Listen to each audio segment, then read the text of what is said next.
Hi guys and welcome to the tutorial, where we will explain how to connect Cash App to Empower. So let's get started.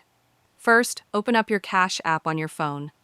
Once you're in, head over to the top right corner and tap on your profile icon. This takes you straight into your account settings.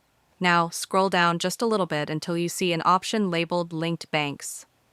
Tap on that. This is where you manage the bank accounts or services connected to your Cash App. Next, tap on the plus sign plus to add a new account. On the screen that pops up, you'll see a few options. Choose No Card. It's usually found at the bottom of the screen. Then hit Continue to move on to the next step. Now you'll land on a screen where you can search for the service or bank you want to link. In the search bar, type Empower. As you type, Empower should pop up in the results. Once you see it, tap on it. At this point, you'll be asked to log into your Empower account. Just enter the phone number and passcode you use with Empower. These are your official login credentials. Once you log in, Cash App will securely connect to your Empower account and sync up your financial info.